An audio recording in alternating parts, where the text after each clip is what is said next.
Once upon a time, there lived a farmer who planted corns in his field. Soon after planting, a dove made her nest between the corn plants. Days passed, and the dove laid eggs in the nest.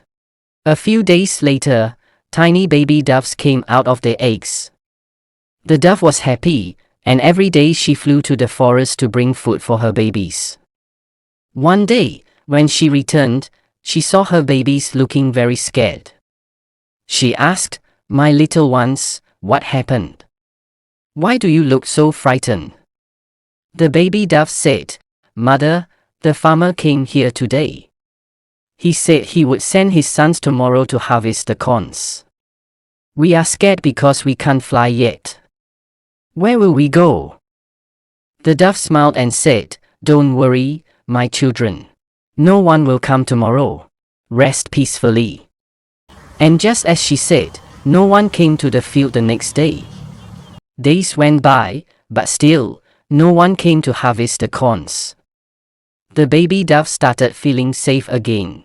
But one evening, the dove came back and saw her babies scared once more. "What happened now?" she asked. The babies replied, "Mother, the farmer came again.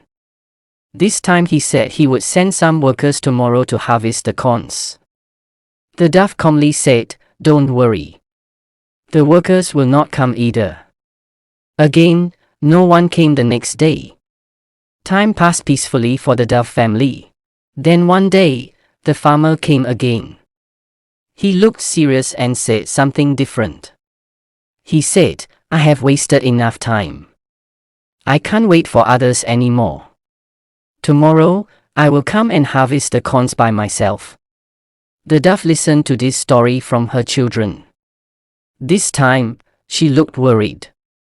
She said, "Children, we must leave this place immediately. The farmer will surely come tomorrow because now, he has decided to do the work himself." The baby doves asked, "But how do you know he is serious this time?" The mother dove replied, "Before, he was waiting for his sons. Then, he waited for the workers.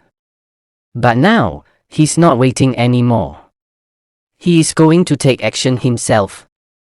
That means the work will finally be done." Now the baby doves had grown strong, so they all flew away with their mother and found a new, safer place. The next day, the farmer came and started harvesting the corns with his own hands. But by then, the dove family had already left. In life, if you keep depending on others, your work may never get done. Asking for help is not bad, but if you want to achieve something, start by helping yourself. People help those who help themselves. So don't wait. Take the first step on your own.